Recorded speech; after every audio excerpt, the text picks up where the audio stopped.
Ce message vous est présenté par l'Assemblée chrétienne Le Tabernacle. www.letabernacle.net.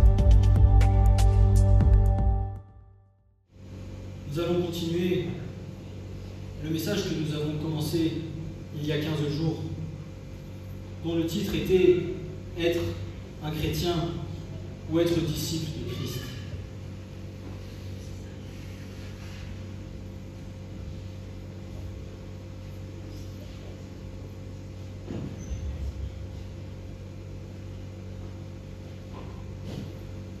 Bien sûr, nous sommes tous chrétiens, mais sommes-nous tous prêts à vouloir être disciples de Jésus? Sommes-nous tous prêts à vouloir le suivre là où lui veut que nous allions? Sommes-nous tous prêts à faire de lui la priorité de nos vies et à faire de nos propres vies toute sa volonté? D'abandonner toute chose, de laisser toute chose à ses pieds, afin de le suivre lui et lui seul, non pas à notre propre volonté, mais d'accomplir uniquement ce que lui attend de nous. Amen, amen, amen.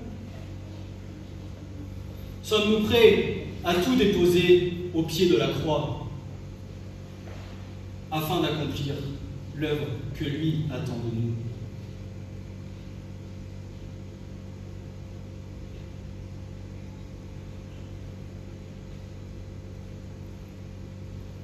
Nous avions épluché le mot talmid, qui est le mot disciple en hébreu, et qui, de par son origine, de par ses racines, de par tout ce qu'il est dit, reflète exactement le rôle de ce qu'est un disciple. Reflète exactement la marche par laquelle le disciple doit marcher. Se soumettre à l'Esprit de Dieu, se soumettre à sa volonté, se soumettre à ce que lui veut pour nous. Amen, amen. C'était la première chose que nous avions vue.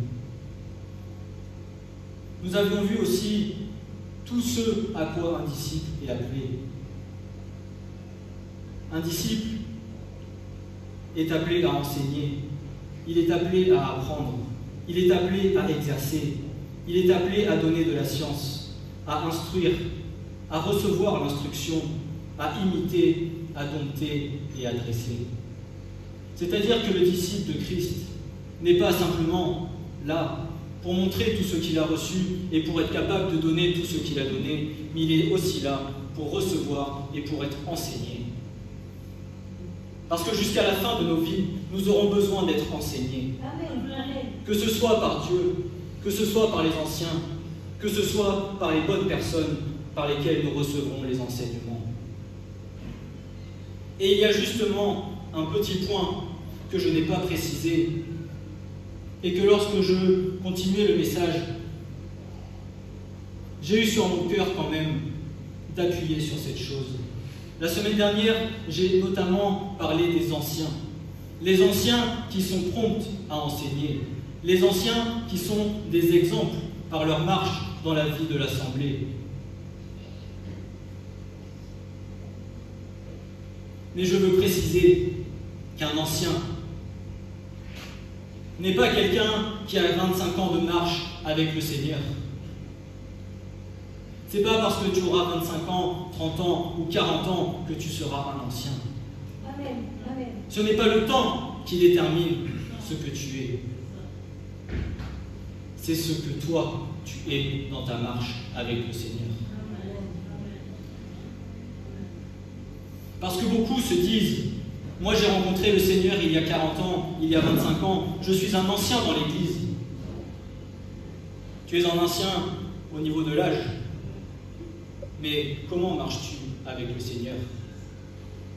Vas-tu simplement à ton culte tous les dimanches pour te rassurer et pour dire « Seigneur, je suis droit devant toi, je vais à l'église tous les dimanches » Ou est-ce que vraiment tu connais la parole de Dieu? Est-ce que vraiment tu la mets en pratique? Est-ce que vraiment ta vie est un exemple pour tes frères et pour tes sœurs? Est-ce que vraiment tu es prompte à enseigner ton frère et ta sœur dans la vérité?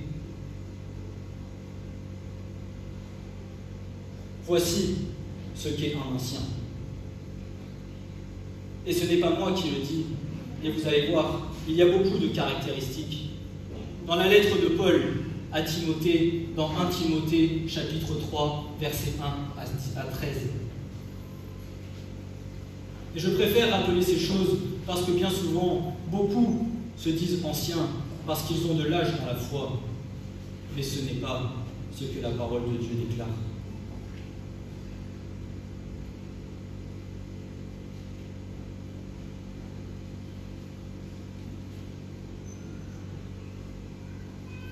« 1 Timothée 3, versets 1 à 13.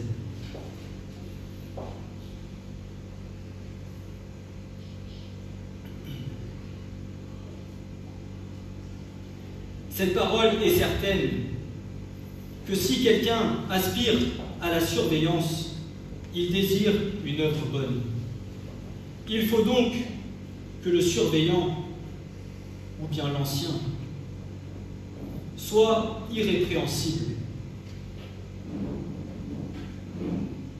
Il faut qu'il soit mari d'une seule femme, sobre, sage, honorable, hospitalier, propre à enseigner, non à donner au vin, non batteur, mais doux, non querelleur, n'aimant pas l'argent, conduisant bien sa propre maison, tenant ses enfants soumis en toute gravité.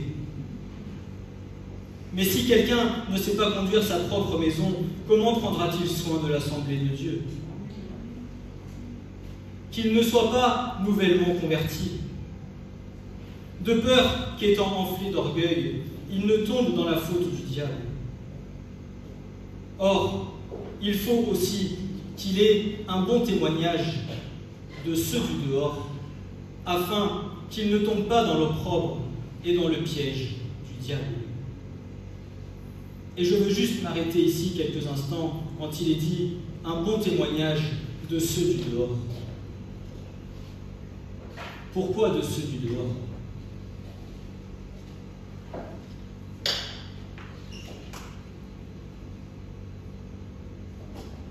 Parce que moi, Hugo, je peux très bien paraître droit dans ma vie, devant mes frères, devant mes sœurs, un dimanche pendant 3 heures, une fois par semaine. Mais dans ma vie de tous les jours, qu'en est-il? Un bon témoignage de ceux du dehors. Est-ce que dans ma vie de tous les jours, je reflète la lumière de Christ? Est-ce que dans ma vie de tous les jours, je mets la parole de Dieu en pratique? Est-ce que dans ma vie de tous les jours, mes paroles sont droites, mes pensées sont droites, mon comportement est droit? Qu'en est-il de ma vie de dehors?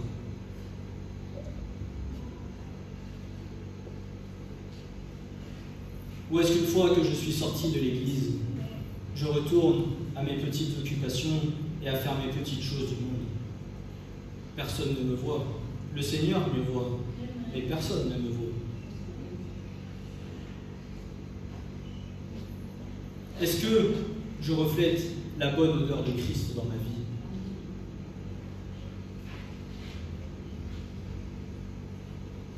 De même, il faut que les serviteurs soient gravés, non doubles en parole, non abonnés à beaucoup de vin, non avides d'un gain honteux, gardant le mystère de la foi dans une conscience pure, et que ceux-ci aussi soient premièrement mis à l'épreuve, ensuite qu'ils servent, étant trouvés irréprochables.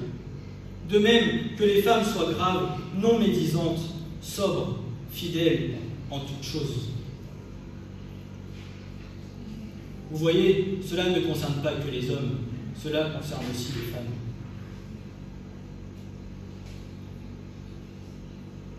Amen. Amen. Que les serviteurs soient mariés d'une seule femme, conduisant bien leurs enfants et leur propre maison, car ceux qui ont bien servi acquièrent un bon degré pour eux et une grande hardiesse dans la foi qui est dans le Christ Jésus. Amen. Être un ancien ne reflète pas de ta date de conversion jusqu'à ta date d'aujourd'hui. Être un ancien reflète de ce que tu mets en pratique de la parole dans ta vie tous les jours. Amen. Amen. Amen. Et c'est un point que je désirais éclairer. Parce que beaucoup viennent se dire anciens parce que ça fait 40 ans qu'ils sont dans l'Église. Mais qu'en est-il de leur vie? Vivent-ils comme la parole de Dieu le demande?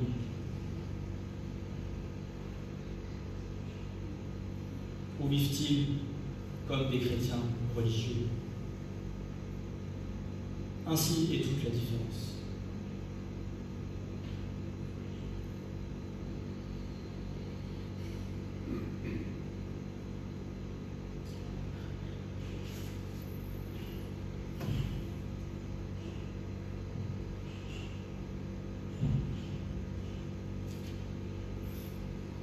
Alors nous allons continuer le message qui concerne qu'est-ce qu'être un disciple.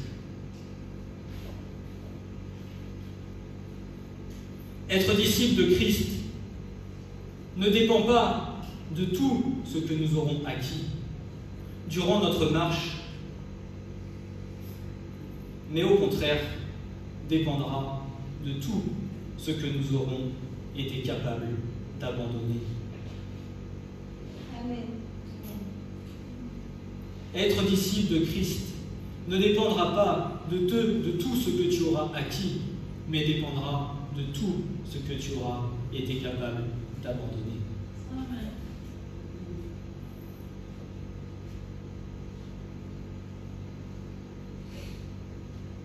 De tout ce que tu auras été capable de laisser au pied de la croix.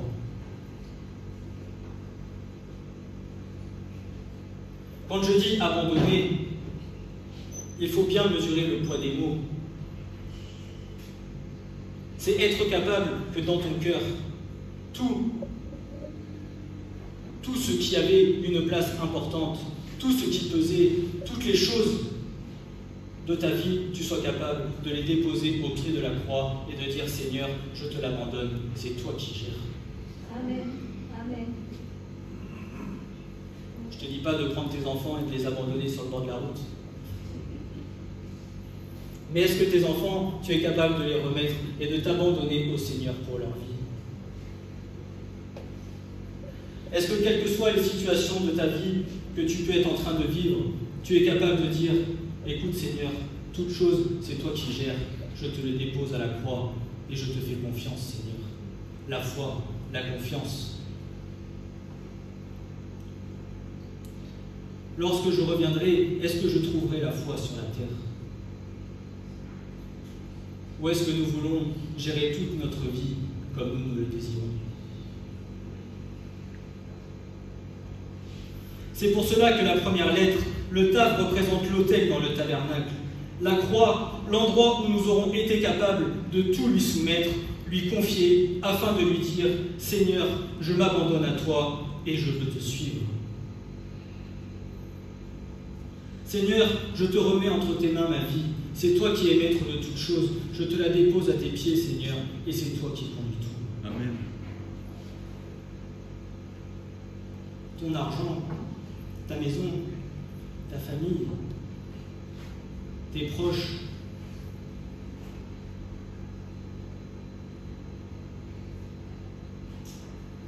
Comme l'exemple que j'ai donné il y a 15 jours,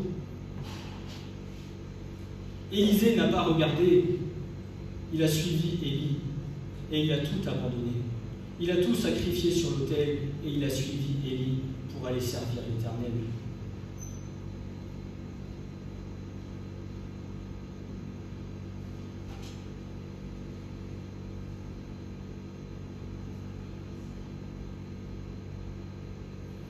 Je sais que tu aimes ta famille, je sais que tu aimes tes enfants, je sais que tu aimes tes proches, mais que cela ne prenne pas le dessus sur l'amour que tu as pour servir Dieu. Amen. Amen. Amen.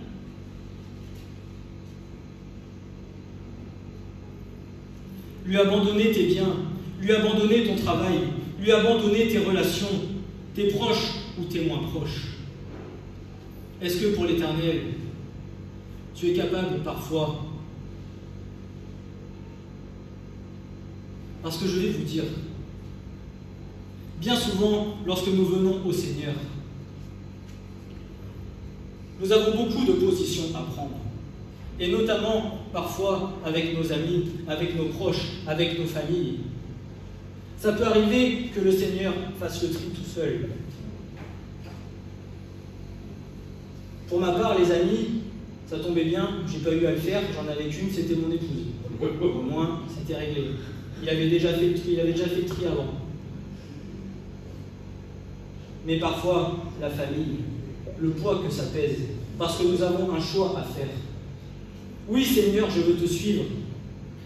Ah, mais Seigneur, il y a maman qui est là, il y a papa qui est là.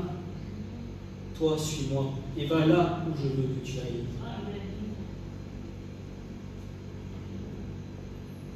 Parfois, nous avons des amis auxquels nous sommes très attachés, mais lorsque parfois le Seigneur nous éclaire par le Saint-Esprit et qu'il nous montre la façon dont ils vivent, nous avons parfois des positions à prendre. Non pas les mettre de côté et les jeter dehors, parce que le Seigneur nous demande de les aimer et de prier pour eux. Mais nous avons des positions à prendre dans nos vies afin d'être droit devant Dieu. Et qui parfois peut, par rapport à ses proches, venir que petit à petit, ils s'éloigneront de nous parce que nous n'aurons pas à partager les mêmes choses qu'eux. Et le même esprit. Amen. Mais ça, parfois c'est dur. Mais c'est ce que le Seigneur demande. Jésus n'a pas regardé. Jésus a écouté ce à quoi son Père l'appelait et ce qu'il voulait que son Père fasse. Même si parfois il fallait être autoritaire, même si parfois il fallait être juste, bien qu'il était amour, mais il était aussi justice. Et quand ça n'allait pas, il agissait selon la volonté de Dieu.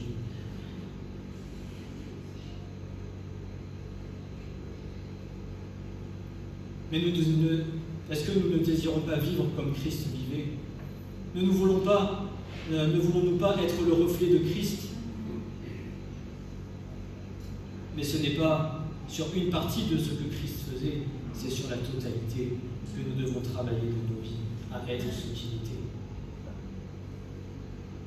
Dans ce qui nous convient, comme dans ce qui peut être plus compliqué. Pas ce qui nous arrange. Amen. Amen.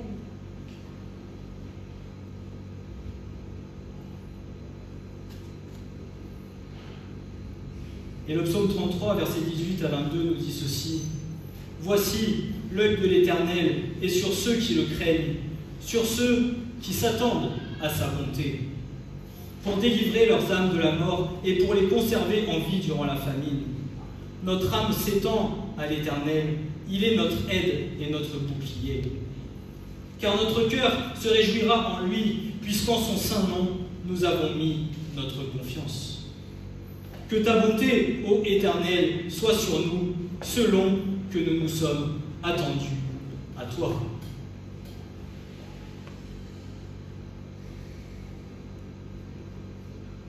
Quelles que soient les positions que le Seigneur nous demande de prendre, Psaume 33, versets 18 à 22. Quelles que soient les situations que nous aurons à prendre, en tout temps, le Seigneur pourvoira à tous nos besoins. Que ce soit pour notre toit, que ce soit pour la famine, pour le manger. Quelle que soit la situation dans laquelle nous nous trouverons, le Seigneur est fidèle et subviendra à tous nos besoins. Mais nous, avant tout, nous avons une position à prendre dans nos vies. Oui, Seigneur, je veux te suivre. Ou Seigneur, je veux te suivre, mais à condition que... Non, il n'y a pas de condition. La condition, c'est toi, suis-moi, obéis à ma parole, et moi, je te conduirai là où tu dois aller. Amen. Amen.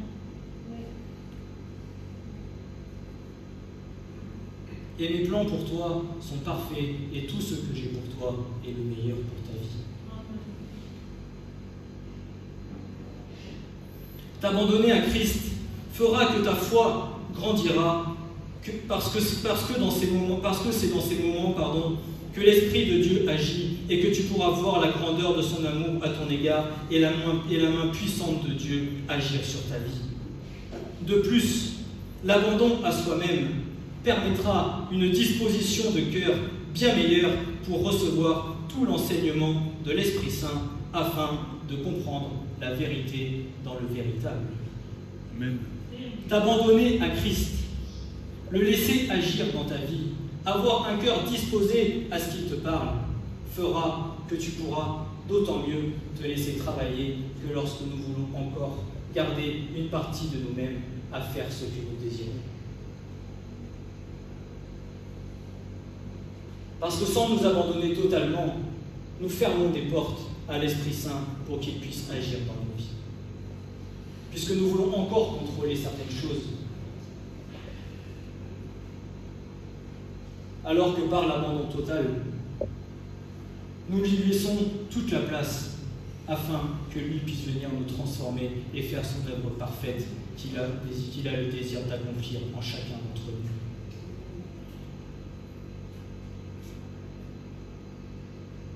Et que ce soit nous tous ici, il n'ira pas faire une œuvre plus grande avec l'un ou avec l'autre, mais toute œuvre qu'il fera dans chacun des cœurs sera parfaite. Amen. Et c'est la sienne, elle est à lui, parce que nous sommes à lui. Nous ne nous appartenons plus, mais nous sommes à Christ.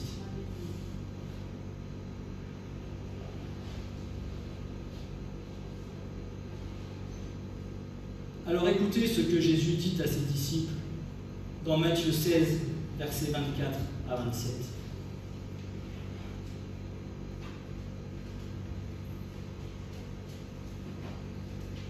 Matthieu 16, versets 24 à 27.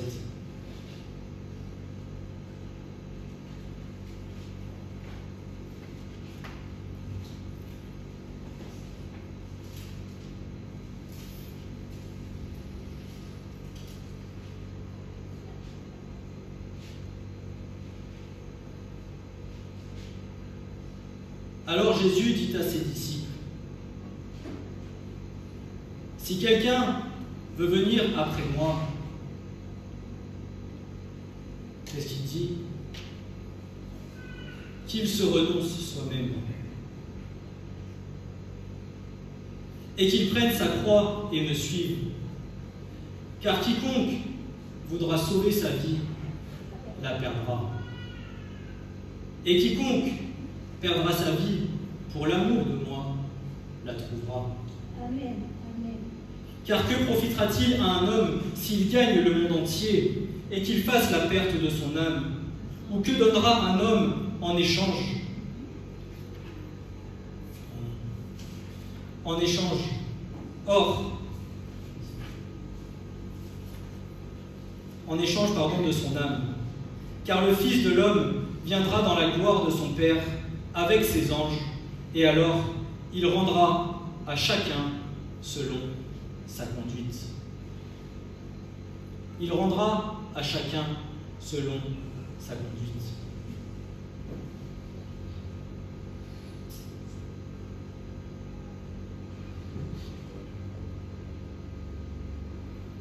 Celui qui voudra gagner sa vie la perdra, mais celui qui perdra sa vie pour moi la gagnera. Amen. Tu n'as rien à perdre à vouloir suivre le Seigneur. Tu as tout à gagner. Tu n'as rien à gagner à faire les œuvres de la chair et à faire les œuvres qui te semblent bonnes pour le Seigneur. Tu as simplement tout à gagner en accomplissant la volonté parfaite de Dieu pour ta vie.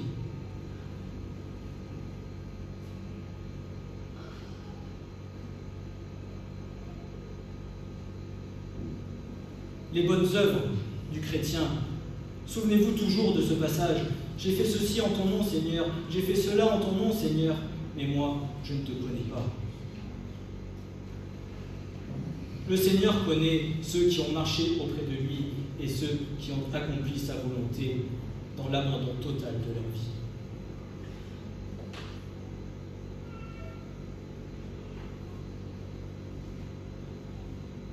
Ne fais pas ce qui toi te semble bon pour le Seigneur, mais fais uniquement ce que le Seigneur te demande de faire. Pas plus, pas moins.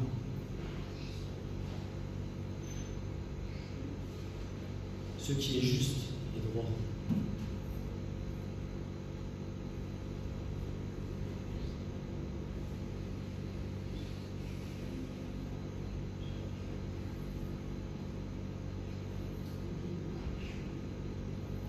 Si demain le Seigneur te demande de prier pour une âme, alors prie pour cette âme. Impose-lui les mains s'il te le demande. Mais s'il ne te demande rien, alors ne fais rien. Amen.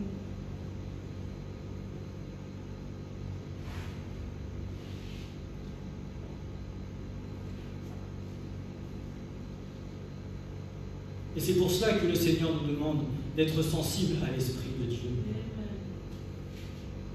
afin de ne pas accomplir les convoitises de la chair, mais d'accomplir toute la volonté de Dieu. Amen. Amen.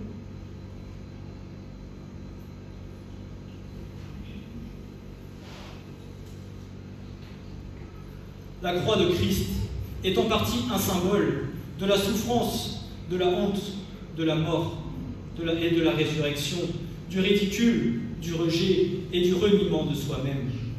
Quand en tant que disciples de Christ, nous nous chargeons de notre croix et suivons Christ dans un total abandon, nous renonçons à nous-mêmes et nous engageons différentes formes de lutte et de souffrance pour la gloire de son nom.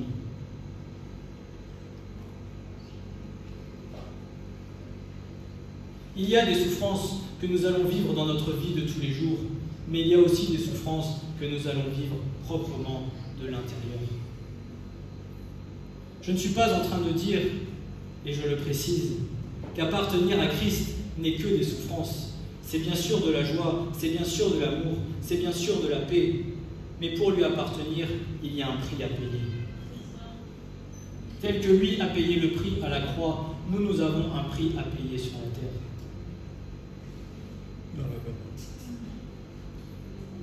Et je me rappelle toujours d'un témoignage d'une sœur lorsqu'elle a été touchée par le Seigneur, où le Seigneur lui a dit « Si tu veux me suivre, es-tu prêt à souffrir ?»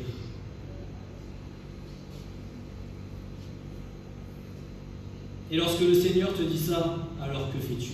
Est-ce que tu le suis ou est-ce que tu dis « Attends Seigneur, du coup je préfère rester dans mon petit confort ?» Mais bien souvent, si vraiment tu as été touché par l'amour de Dieu, alors cet amour-là prend le dessus et tu dis « Oui Seigneur, je veux te suivre parce que je t'aime. » Amen. Parce que l'amour surpasse toute chose. Parce que l'amour de Christ est au-dessus de tout. Et c'est pour tout cela que nous, en tant qu'enfants de Dieu, pour cette fin des temps qui arrive, si nous n'avons pas ces choses dans nos cœurs, alors que dirons-nous si demain quelqu'un te pointe un fusil en face et tu dis « Si tu ne renies pas ton Dieu, je te tire dessus ». Es-tu capable de dire « Non, j'aime le Seigneur d'abord ».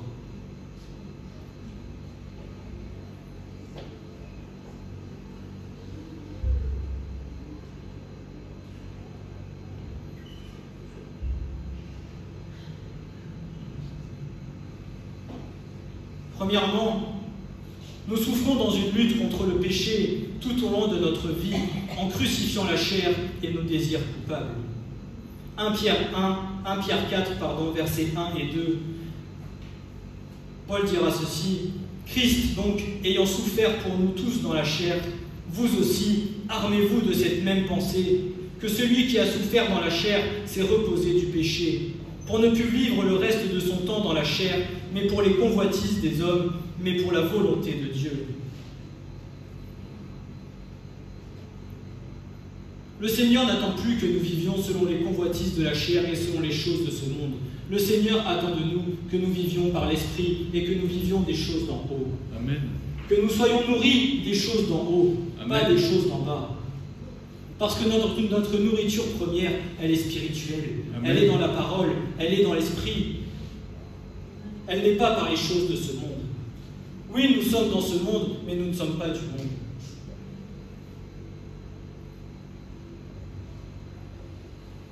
Et la marche vers la sanctification vient en se sanctifiant encore plus, c'est-à-dire en passant encore plus de temps dans la parole et dans la présence du Seigneur. Et c'est ainsi que la chair mourra à elle-même et que l'esprit qui est en nous grandira et fera brûler la flamme dans nos cœurs et dans nos vies.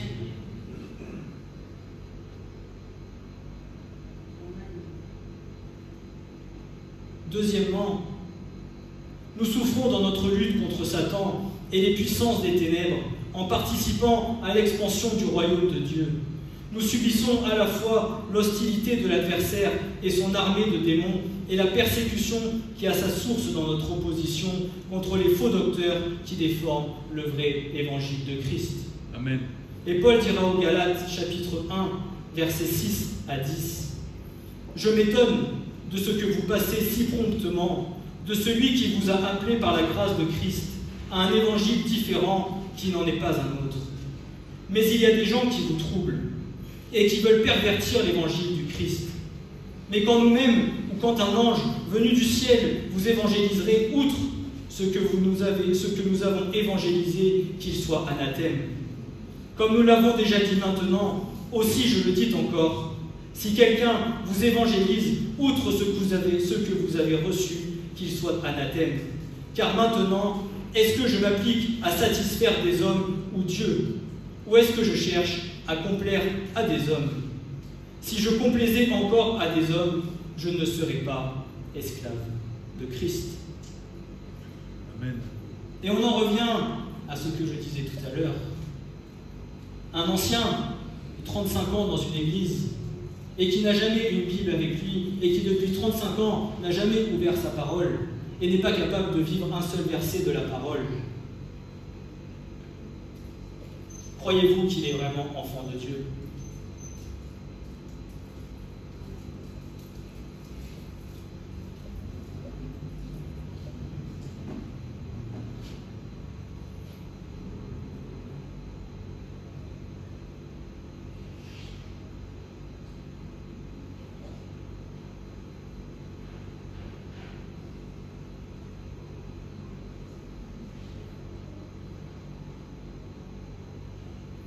Et croyez-vous qu'il aura suffisamment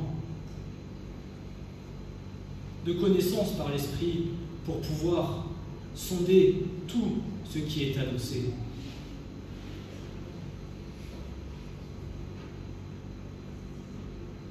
Beaucoup de chrétiens en cette fin des temps se feront berner par les choses qui sont annoncées.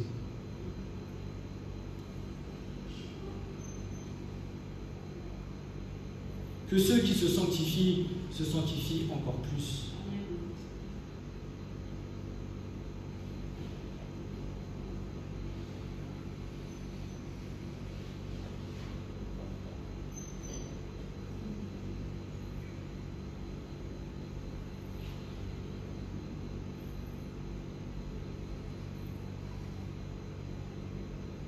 Ce que Dieu veut, c'est que sa parole de vie soit vivante dans nos cœurs.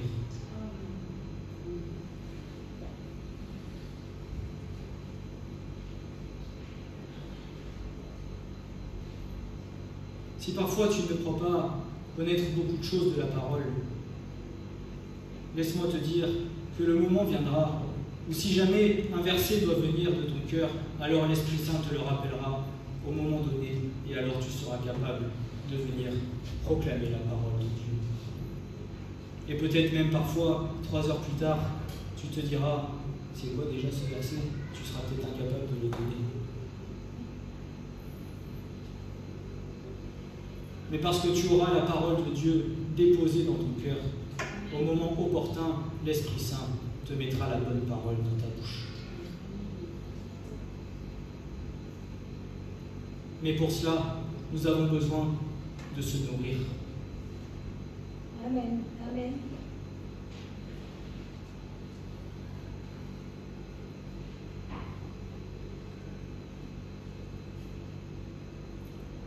nous avons toujours notre part à faire. Et Dieu fera le reste. Mais la première part, c'est nous qui devons la faire. Troisièmement, nous souffrons lorsque nous supportons la haine et les moqueries du monde, en affirmant avec amour que ses œuvres sont mauvaises, en nous séparant de lui moralement et spirituellement et en refusant d'accepter ses valeurs ou ses idées philosophiques.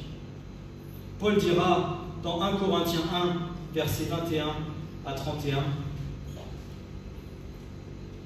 1 Corinthiens 1, versets 21 à 31,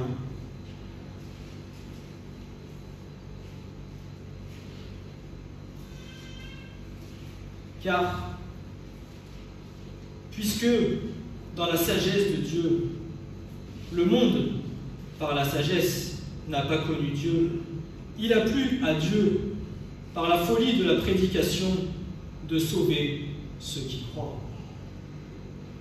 Puisque les Juifs demandent des miracles et que les Grecs recherchent la sagesse, mais nous prêchons Christ crucifié, aux Juifs, occasion de chute, aux nations, folie, mais à ceux qui sont appelés, et Juifs et Grecs, Christ, la puissance de Dieu et la sagesse de Dieu, parce que la folie de Dieu est plus sage que les hommes, et que la faiblesse de Dieu est plus forte que les hommes. Car considérez votre vocation, frères, qu'il n'y a plus beaucoup de sages selon la chair, pas beaucoup de puissants, pas beaucoup de nobles. Mais Dieu a choisi les choses folles du monde pour couvrir de honte les hommes sages. Et Dieu a choisi les choses faibles du monde pour couvrir de honte les choses fortes. Et Dieu a choisi les choses viles du monde et celles qui sont méprisées et celles qui ne sont pas pour annuler celles qui sont. En sorte que nulle chair ne se glorifie devant Dieu. Et Paul finira par dire « Or, vous êtes de lui dans le Christ Jésus, qui nous a été fait sagesse de la part de Dieu, et justice, et sainteté, et rédemption, afin que, comme il est écrit, celui qui se glorifie dans le Seigneur. »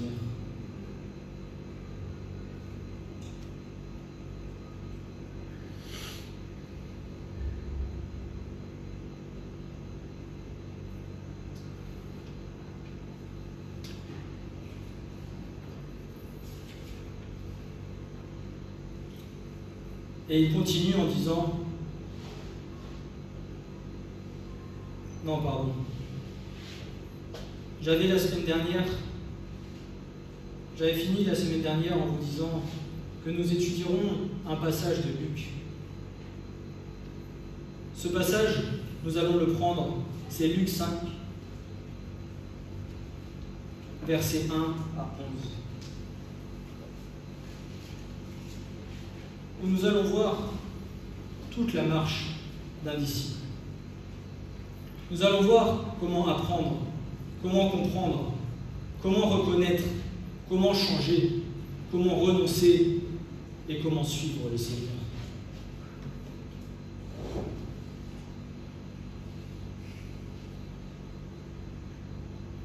Luc 5, versets 1 à 11.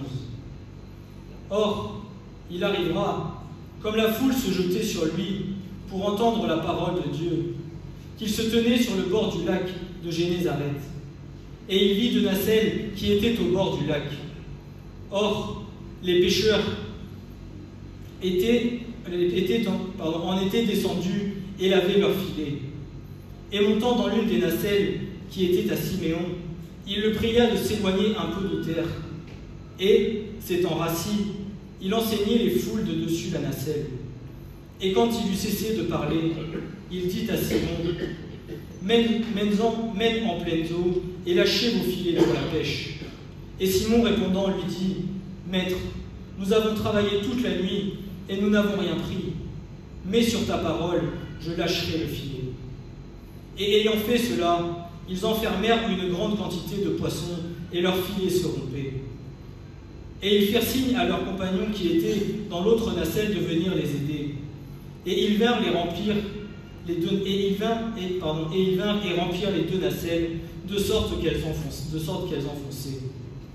Et Simon-Pierre, ayant vu cela, se jeta aux genoux de Jésus, disant, « Seigneur, retire-toi de moi, car je suis un homme pécheur. » Car la frayeur l'avait saisi, lui et tous ceux qui étaient avec lui, à cause de la prise de poisson qu'il venait de faire.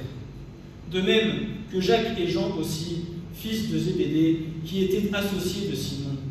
Et Jésus dit à Simon, « Ne crains pas, dorénavant tu perdras des hommes. » Et ayant mené les nacelles à terre, ils quittèrent tout et le suivirent.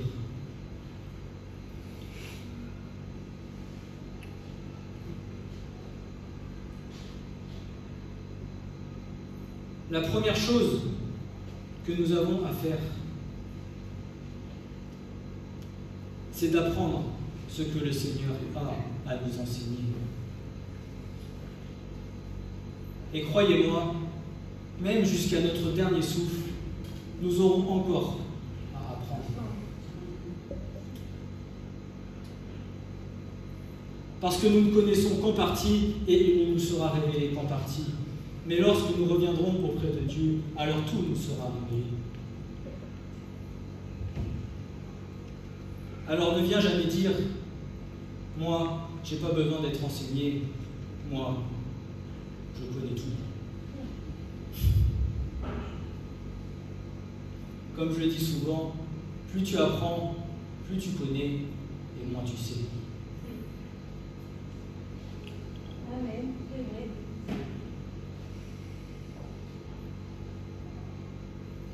Vous savez, quand vous trouvez un caillou, des fois, qui est gros comme ça sur la terre, vous dites, purée, ce caillou, il me dérange. Vous commencez à creuser, et vous creusez d'un côté, et vous creusez de l'autre. Et parfois, c'est pas une petite pierre comme ça que vous avez, c'est un rocher. Pourtant, tu t'es dit, ça va, cette pierre, elle n'est pas grosse. Et finalement, que connais-tu de ce petit morceau ? Que connais-tu d'un seul verset de la parole? Un verset qui te semble être la petite pierre comme ça, mais plus tu fouilles, plus tu sondes, tu as l'impression que la pierre, elle ne va jamais sortir. Et c'est là toute la puissance de Dieu. C'est là toute la grandeur de l'Éternel. Sondez ma parole. Sondez les Écritures.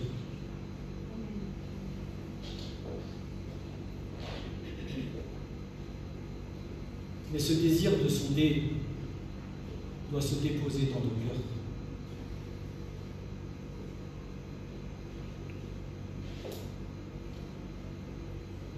Je ne vous dis pas forcément à tous d'apprendre l'hébreu, d'apprendre la guématria, d'apprendre toutes ces choses, mais ayez ce désir de chercher dans les Écritures.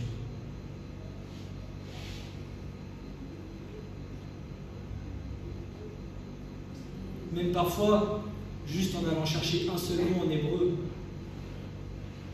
vous pouvez avoir le verset qui prend une ampleur bien plus grande que ce que vous n'aurez imaginé.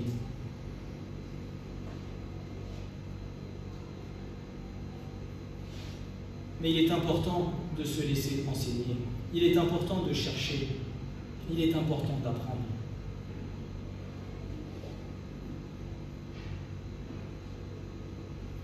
Pas par l'intelligence, mais par l'Esprit. Parce que le Saint-Esprit veut t'enseigner.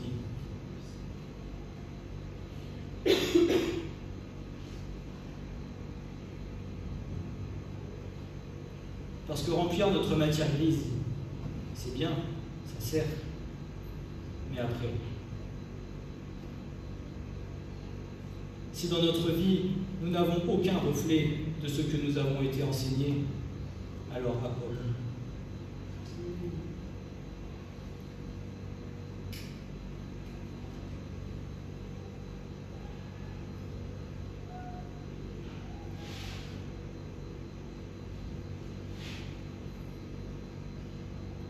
Et c'est valable pour nous tous. Pas plus à l'un qu'à l'autre, pour tout le monde.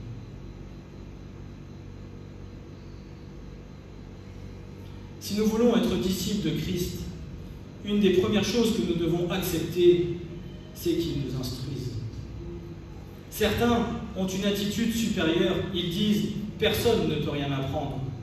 Ce n'est que lorsque vous serez prêts à écouter et à apprendre que vous pourrez devenir disciples de Christ. Notre texte en nous montre l'importance. Au début, Jésus enseignait près de la mer de Galilée. Non loin de là, Simon-Pierre était descendu de sa barque pour laver ses filets.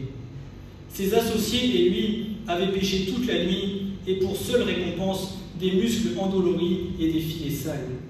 Je m'imagine Pierre, la tête penchée d'un côté, écoutant Jésus tout en enlevant les algues et la boue des mailles de son filet. Ce n'était pas la première fois que le pêcheur rencontrait Jésus. Il avait voyagé avec Christ en Judée. Cependant, après son retour en Galilée, il avait repris son ancienne occupation. Est-ce que tu acceptes de te laisser enseigner ou est-ce que tu vas écouter d'une oreille, ça sort par l'autre et après tu repars à tes occupations dehors et tu continues ta petite vie tranquille? Ou est-ce que tout ce que la parole de Dieu te dit, tout ce que les anciens vont t'enseigner, tout ce que l'Esprit Saint va t'enseigner, est-ce que tu vas être capable de l'écouter, de prêter l'oreille à ce qui est dit et de le mettre en pratique dans ta vie? Oui, j'ai bien entendu. J'ai entendu.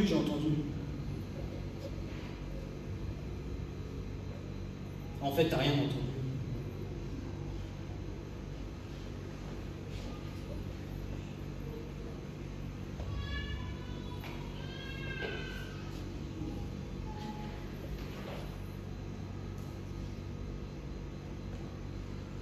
Et plus nous aurons des cœurs qui s'abandonneront au Seigneur, des cœurs travaillés, des cœurs de chair, et plus l'enseignement de l'Esprit de Dieu pourra venir en nous et s'imprégner dans nos vies. Mais il faut que nous ayons les cœurs disposés à cela. Amen. Des cœurs disposés à cela.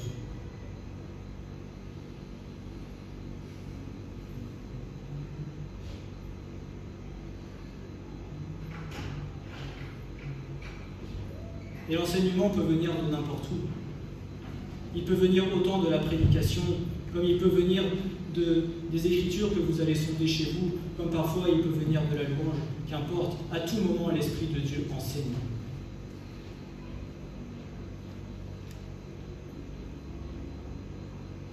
Et comme il a été dit la semaine dernière, nous espérons que nous ne reviendrons pas que vous ne reviendrez pas la semaine prochaine de la même manière que vous êtes venus aujourd'hui. Afin que la parole de Dieu agisse. Parce qu'elle est puissante, parce qu'elle est agissante, parce qu'elle transforme.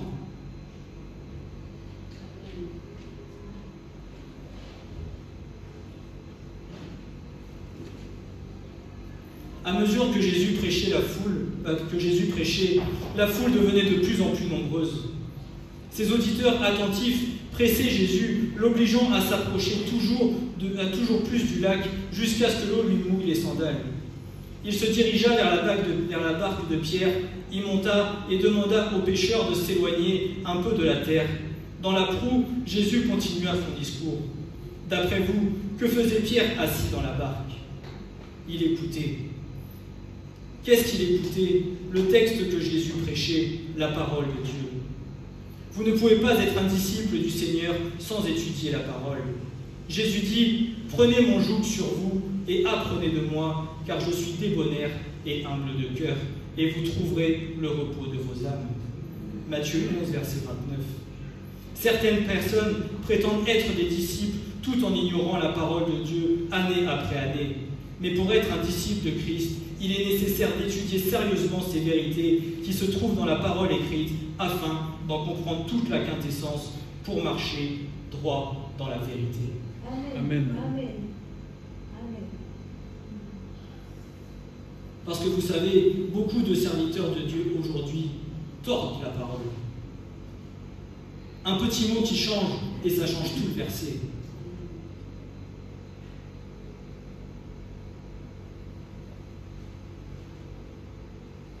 Mais si nous n'avons pas la parole dans nos vies, dans nos cœurs, si nous ne sondons pas les Écritures, si nous ne sommes pas vigilants à ce qui est annoncé, alors nous nous ferons détourner de la vérité.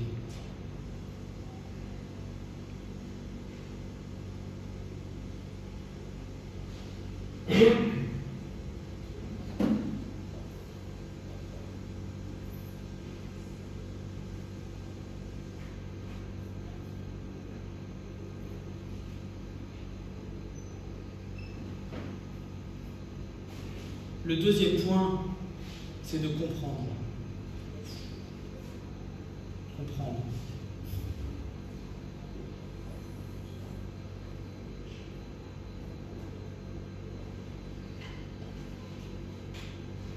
Vous allez me dire, mais pourquoi comprendre?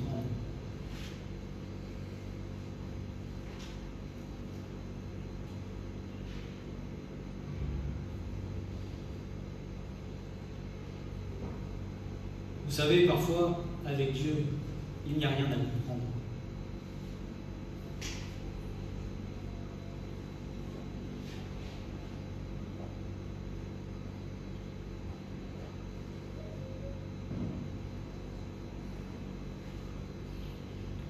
Il ne suffit pas de comprendre et de connaître, comme je le disais tout à l'heure, par l'intelligence, mais il suffit de comprendre et de connaître par l'esprit. Finalement, Jésus conclut l'annonce de la parole. Il en avait terminé avec la foule, mais pas avec Pierre. Pierre avait un grand potentiel, mais il avait aussi beaucoup à apprendre. Sa prochaine leçon allait suivre. Jésus, un enseignant non conformiste, fit quelque chose d'inattendu. Il ordonna à Pierre, « Mène en pleines eaux et lâchez vos filets pour la pêche. » Simon savait ce que savait tout bon pêcheur sur la mer de Galilée. Le bon moment pour pêcher était la nuit, quand le poisson se nourrissait, mais pas le jour. Il fallait pêcher en eau profonde, peu profonde, pas en eau profonde. De plus, il fallait travailler quand le poisson mordait, pas après avoir pêché 10 ou 12 heures sans succès, pas après toute une nuit sans sommeil quand on est épuisé.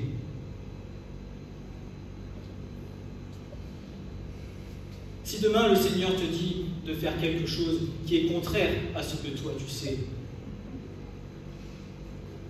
non mais Seigneur, tu te trompes, c'est pas ça, c'est pas comme ça qu'il faut faire. Mais moi je te dis pas, et fais ce que je te demande. Vous savez, la dureté de l'homme, la dureté des cœurs, l'opposition.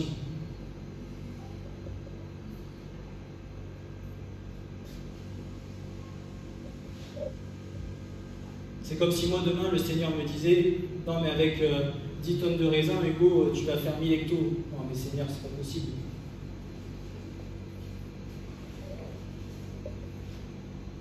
Naturellement parlant, c'est pas possible. Moi je te dis que c'est possible. Parce que tout est possible à celui qui croit. Amen. Et rien n'est impossible à Dieu. Amen.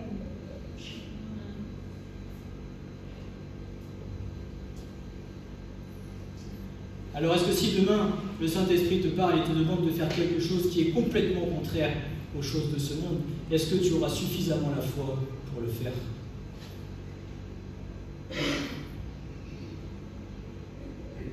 Ne sommes-nous pas souvent dans des situations où nous disons « Mais Seigneur, mais je ne comprends pas ça, pourquoi ?»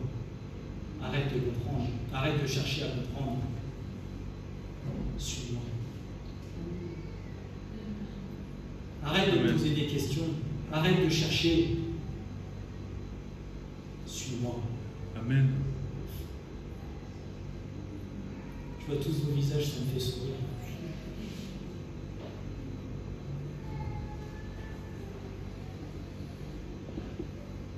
Mais pourquoi aujourd'hui cette foi s'est perdue?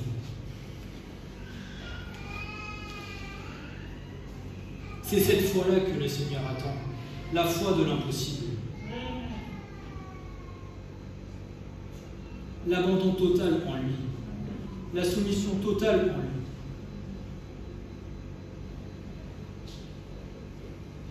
Seigneur, je sais que je suis dans tes voies, je ne comprends pas tes plans, mais Seigneur, je te suis.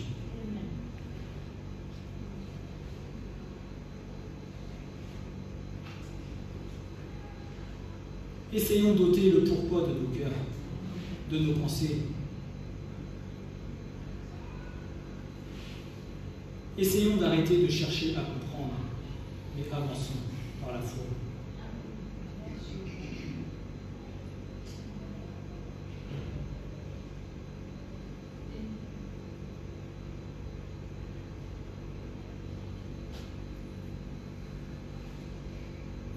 En tant que pécheur expérimenté, qui travaillait dur et qui avait réussi, il était naturel que Simon soit quelque peu irrité de ce qu'une personne n'ayant peu, si ce n'est aucune connaissance dans le métier, lui dise comment pécher.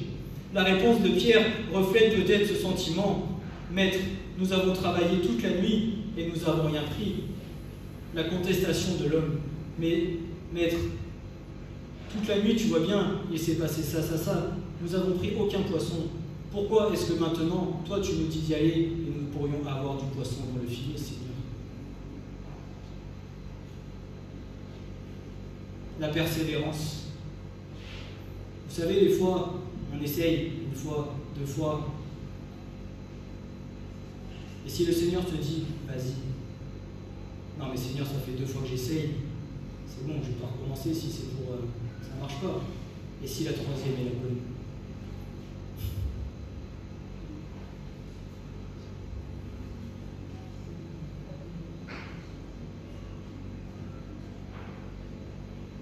Remarquez cependant que le mot qui suit, mais en disant, mais sur ta parole, je jetterai les filets. Autrement dit, si toi tu me dis d'essayer de nouveau, alors je le ferai.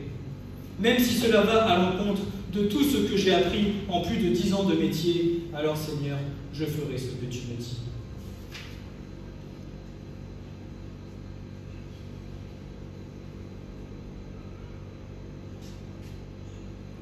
Si nous voulons être les disciples de Jésus, nous devons comprendre qu'il est le Maître. Nous ne dirigeons pas le Maître, mais c'est lui qui nous dirige. Amen. Nous ne l'informons pas de ce que nous ferons ou de ce que nous ne ferons pas. C'est lui qui dit ce qu'il faut faire. Maître est un mot imposant. Les maîtres ne font pas de suggestions. Les maîtres ne prodiguent pas de conseils. Les maîtres donnent des ordres à exécuter sans discuter. Pierre se sentit peut-être ridicule quand il avança en eau profonde. Il était probablement un peu gêné quand il jeta ses filets. Il entendit peut-être les rires des autres pêcheurs sur la rive. Cependant, il fit ce que le maître lui demandait. Comment le Seigneur récompensa-t-il cette obéissance? Pierre n'eut pas longtemps à attendre de sentir les cordes se tendre. Ses frères et lui commencèrent à retirer les filets remplis de poissons. Les poissons se débattaient dans les filets, leur queue frappait l'eau. Comme les hommes s'efforçaient de ramener les filets dans la barque, les mailles commencèrent à céder. Ils firent des signes à leurs frères dans l'autre barque pour qu'ils viennent les aider. Jacques et Jean arrivèrent dans leur barque et bientôt les 2 embarcations furent remplies de poissons au point qu'elles s'enfonçaient. Ces pêcheurs expérimentés n'avaient jamais vu une prise pareille. Quelle révélation pour Pierre et les autres pêcheurs, même quand il s'agit de pêcher le poisson, notre Seigneur sait ce dont il parle. Amen. Notre Seigneur est le Dieu de toute la création. Amen. Alors, de quoi avons-nous peur? Quelles appréhensions avons-nous?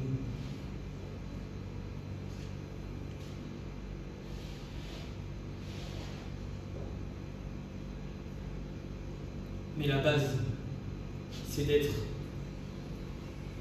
attentif à ce que l'Esprit nous dit. Amen. Amen.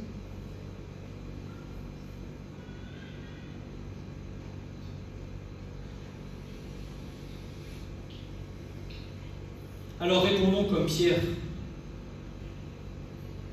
Parce que la plupart du temps, les commandements du Seigneur nous semblent logiques, mais il n'y a pas de garantie que ce sera toujours le cas.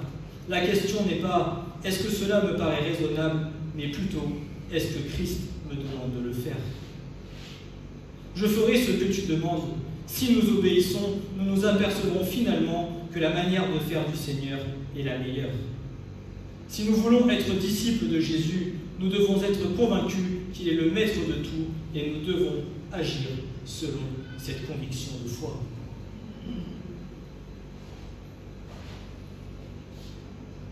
Et je terminerai aujourd'hui par ce passage que j'ai depuis une semaine et qui résume un peu l'ensemble de ce qui a été dit, qui concerne le passage d'Ésaïe au chapitre 55, versets 6 à 13.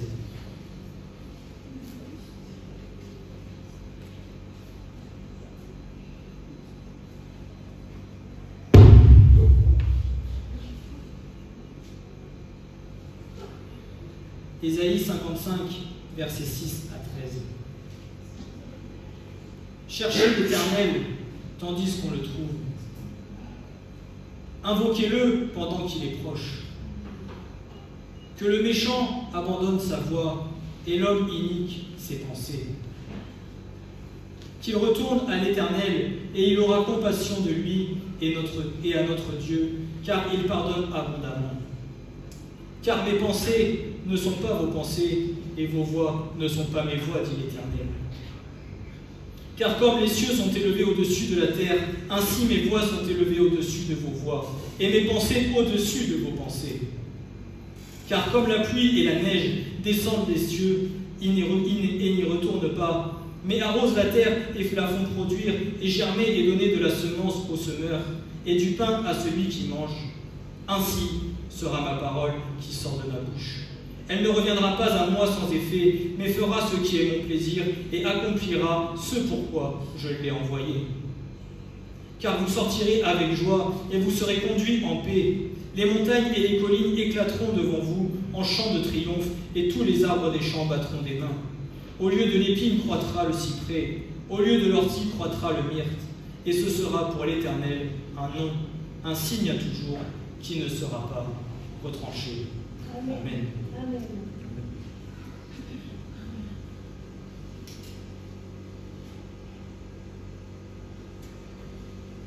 Alors, quels que soient les chemins par lesquels tu devras passer, quels que soient les chemins que le Seigneur te demande de prendre, ne crains pas, toi, suis-moi. Abandonne-toi à moi, et moi, je te conduirai là où tu devras marcher. Amen. Mais ne fais pas ce qui te semble bon, mais fais uniquement ce qui est bon aux yeux du Seigneur. Amen. Amen. Ce message vous a été présenté par l'Assemblée chrétienne Le Tabernacle. www.letabernacle.net